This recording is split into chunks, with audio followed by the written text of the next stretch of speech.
Salut les copains, j'espère que vous allez bien. Aujourd'hui on se retrouve pour je sais pas combienième d'épisode, mais je pense qu'on est vers le 10e, quelque chose comme ça.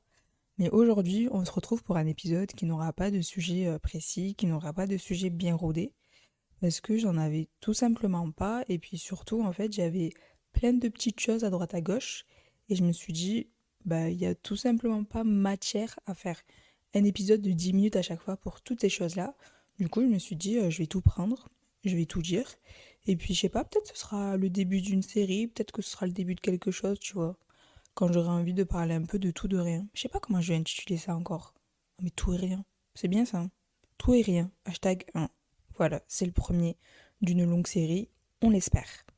Bon, voilà, la première chose dont j'aimerais vous parler, c'est le fait qu'il y a, je sais pas, je crois il y a 2, 3 semaines ou un peu plus, ou moins, je sais plus trop, j'étais pas bien. Vous allez me dire, pourquoi encore? Eh bien, en fait, il s'avère que je me suis dit qu'il aurait été peut-être préférable que je reste aux États-Unis. Voilà, on y est, vous allez me dire, celle-là, elle nous fait chier. Elle était là-bas, elle pleure, elle est rentrée, elle pleure. Finalement, qu'est-ce qu'il me faut? Ça, je ne sais pas. Mais du coup, j'étais pas hyper bien. Et puis vraiment, ça me trottait. Je me suis dit, purée, voilà, je regrette. J'aurais dû rester là-bas, j'aurais jamais dû revenir à Toulouse. Parce que, en fait, je voyais, tu sais, mes copines là-bas, leur voyage, tout ça. Et puis, mon cerveau, je pense qu'il pense plus au côté négatif, qu'il pense plus au fait de garder un enfant toute la journée et seulement les bons moments et les aspects positifs, à savoir les voyages. Et c'est vrai que quand t'as que ça en tête, tu te dis purée, mais j'aurais dû rester là-bas, tu vois. Et puis aussi, ce qui est compliqué, c'est que bah, finalement, il y a personne en fait qui peut comprendre ce ressenti, tu vois, parce que ben il y a personne qui est parti avec moi et il y a personne qui a terminé son année plus tôt que prévu aussi avec moi. Donc en fait, le sentiment, il est hyper perso. Hyper perso, ça paraît énorme, mais enfin si, en fait, finalement, il est hyper personnel parce que ça ne comprend que moi et mon individu et ma personne, personne d'autre peut le comprendre. Et du coup, j'étais mal, ça me trottait, mais tout comme personne ne peut le comprendre, il y a personne d'autre aussi, je pense, qui peut me permettre d'aller mieux. Vous voyez ce que je veux dire? Enfin, il y a que moi qui peut me dire, bon, c'est bon, t'es rentré là, tu vas pas t'apitoyer sur ton sort, c'est bon, tu vas de l'avant. Ça veut pas dire que tu vas plus jamais repartir dans ce pays-là. Mais vous savez, un peu ce qui m'a rassurée et tout, c'est le fait que l'organisme avec lequel je suis partie m'a appelé il y a quelques temps pour faire un point justement sur le fait que je sois rentrée plus tôt, etc. Et j'en ai profité pour leur demander s'il y avait pas mal de filles qui rentraient aussi plus tôt comme moi, qui arrêtaient leur année en plein milieu. Et elle me disait que oui, elle me dit, vous imaginez pas le nombre de filles en fait qui rentrent en plein milieu de l'année. Et finalement, ça rassure, même si quand tu fais un projet, tu le fais pour toi-même, tu vois, que t'es pas censé le faire pour les autres. Mais quand tu penses que tu allais réaliser un projet jusqu'au bout, mais que finalement tu l'arrêtes, ben, de voir que t'es pas la seule, ben, ça rassure mine de rien, tu vois, et ça te permet un peu de dire, bah ok, ça va, genre, c'est pas la mort. Mais du coup, en parlant rapidement de mon projet fille au père, ça m'a apporté deux choses positives, bien évidemment. Déjà, c'est le goût du voyage. Je meurs d'envie de voyager, mais de faire plein de choses. Genre, il y a tellement de beaux paysages. Et en vrai, ça fait un peu philosophique. Attention, on y est. En vrai, mine de rien, on est hyper jeune. Genre, 20 ans. Mais en vrai, des fois, je me pose et tout. Et tu sais, quand t'entends des vues, un peu te dire, ouais, mais en vrai, le monde vous appartient et tout. Mais c'est vrai. Franchement, c'est vrai. Et même si on est fauché, on n'a pas de sous, on peut faire plein de choses. Genre, on n'a aucune réelle responsabilité. À part s'il y en a qui sont parents, je sais pas. Mais en soi, il n'y a que nous et personne. On peut faire ce qu'on veut. C'est ouf. C'est ouf. Et puis, il y a tellement de paysages à explorer, je pense, et d'endroits à découvrir qu'on peut pas rester dans notre train-train toute notre vie. Alors bien sûr, on peut pas tout faire d'un coup, mais rester toute sa vie dans son train-train, c'est pas possible, hein, quand même. La deuxième chose que ça m'a apporté, je dirais que c'est de prendre conscience de mes amitiés. Dans le sens où, avant de partir, je trouve, enfin maintenant je réalise, que je voyais pas tant que ça mes copines finalement, tu vois.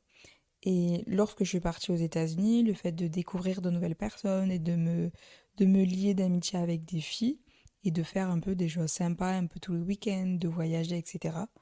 Lorsque je suis rentrée, je me suis dit, mais finalement, J'ai pas nécessairement besoin d'être à l'autre bout du monde pour faire ça aussi avec mes copines de base, tu vois.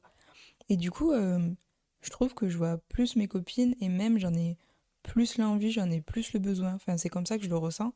Et j'en suis contente, tu vois, parce que bah, c'est des personnes qui comptent. Et du coup, ouais, c'est une des choses dont je suis contente quand même, dont je suis un peu fière. Ah oui, il y a une troisième chose aussi à laquelle je pense, c'est l'éducation. Alors je sais pas si l'éducation c'est le bon mot, parce que ce à quoi je pense, c'est tout de même plus large, mais dans le sens, genre moi ce à quoi je pense, c'est de considérer l'autre. Considérer vraiment les personnes que tu as en face, genre t'es pas seul au monde, tu vois ce que je veux dire? Et de un peu plus prendre en considération un peu, tu sais, les avis, les opinions et les différences des autres. Tu vois ce que je veux dire? Je sais pas, je trouve que ça m'a un peu ouvert les yeux sur ça.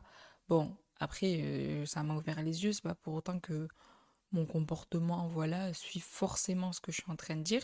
Mais déjà en avoir conscience et après le mettre en application, voilà, c'est le but. C'est la suite, normalement. Alors maintenant, parlons podcast. Il s'avère que parfois, je pense à mon podcast et je me questionne un peu dessus. Dans le sens où la plupart des podcasts, je vais faire une généralité, il y a forcément certains podcasts qui sont l'exception à la règle, mais ce que je veux dire, c'est que la plupart des podcasts, ça va traiter un peu de sujets profonds, tu vois, un peu philosophiques, thérapeutiques, c'est un peu le moment de faire une introspection sur soi-même, etc. Et je me suis rendu compte que c'était pas toujours ce dont j'avais envie. Alors, j'aime bien faire ça, mais des fois, s'asseoir derrière son ordi et parler toujours de sujets un peu lourds, c'est pas ce dont j'ai envie. Mais d'un autre côté, je me dis, mais attends, si la plupart des podcasts font ça, c'est peut-être ce que recherchent les auditeurs de tout ça, tu vois. Mais après, je me dis, mais finalement, est-ce que je le fais pour vous? Est-ce que je le fais pour moi? Il faut que je fasse un truc qui m'amuse. Et je pense que plus ce sera naturel et plus ça me plaira. Et je pense que ça se verra, ça s'entendra et ça se transmettra tout seul. Vous voyez ce que je veux dire? Je pense qu'il faut pas que j'essaye de rentrer dans une case. Finalement, c'est un peu mon podcast, donc en vrai, je fais ce que je veux, non? En vrai. Mais quand même, ça me tracasse parce que bah, le but, c'est que. Mais vas-y, c'est que j'échange avec les gens, tu vois. Si personne m'écoute, bah, autant que je continue à parler toute seule dans ma chambre. Donc bon, c'est un peu les questionnements que j'ai. Et en plus, je pensais à autre chose. Parfois, j'ai envie de parler de sujets que. Ouais, je sais pas en fait, comment dire ça. J'ai envie de parler de certains sujets et parfois de parler de choses un peu plus personnelles, mais je sais qu'on m'écoute. Même si je pète pas le score, bien évidemment, quand même, ce que je dis, ça atterrit dans les oreilles de personnes et tout, quelle qu'elle soit. Mais d'un côté, je me dis, ouais, mais le but, c'est que ce soit le plus transparent possible, le plus sincère possible, et c'est comme ça que les gens apprécieront ce que tu fais. Mais d'un côté, je me dis, j'ai pas envie que toutes ces personnes connaissent un peu tout de moi. Vous voyez ce que je veux dire? Donc du coup, je me dis, est-ce que finalement, je ne promouvorai... Putain, je sais pas comment le dire ça. Genre, je fais plus de pub pour mon podcast. Et du coup, je dis tout ce que je veux. Alors vraiment, comme si personne m'écoutait, parce que forcément, il y aura moins d'auditeurs et d'auditrices. Et du coup, peut-être que je me sentirais un peu plus dans ma safe place, un peu plus personne m'écoute, personne m'entend. Mais sinon, je me dis, ça n'a aucun intérêt. Vous voyez ce que je veux dire? En fait, j'ai pas envie de tomber dans le truc de ouais, je sors un épisode seulement parce qu'il faut en sortir un, et en plus de ça, il faut que ça plaise. Tu vois?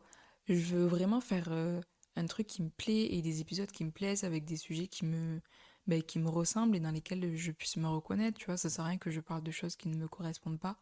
Bon, pour l'instant, c'est pas encore ce que j'ai fait, mais j'ai pas envie de tomber là-dedans et c'est pour ça que je me suis questionnée et que du coup, je vous dis ça dans cet épisode. Tout et rien. J'aimerais bien vous partager des choses qui me rendent heureuse. On passe vraiment du coq à l'âne, mais c'est un peu le but de cet épisode. Nous allons commencer ma petite liste. Nous avons premièrement deux livres. Bon, c'est la suite, c'est genre le un et le 2. Premièrement, nous avons Jamais plus et le deuxième, À tout jamais. En fait, en gros, c'est une femme qui se fait battre, mais tu connais, elle trouve l'amour fou et tout. Alors, très à l'eau de rose, voilà, ça j'adore, c'est totalement ma came, donc c'est pour ça que j'ai kiffé. Ensuite, pour rester un peu dans le thème, il y a deux podcasts que j'adore. enfin que j'adore, c'est un grand mot, que j'aime beaucoup. Le premier, ça s'appelle Ex. C'est des histoires d'amour. Vous allez me dire, celle-là, elle veut que ça. C'est des histoires d'amour. Alors, il y en a à l'eau de rose, très sympa.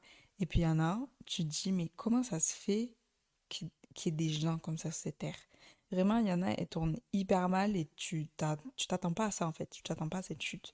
C'est génial, on adore. Et ce que j'aime bien surtout, c'est qu'en fait, c'est les personnes elles-mêmes qui racontent leur histoire. Tu vois, elles témoignent de leur propre histoire. Et j'aime beaucoup ce format. Le deuxième, ça s'appelle... Vous savez, vous connaissez Maya Adorable? Eh ben voilà, c'est son podcast avec son mec. Ça s'appelle Les Pachas. Très sympa, très léger.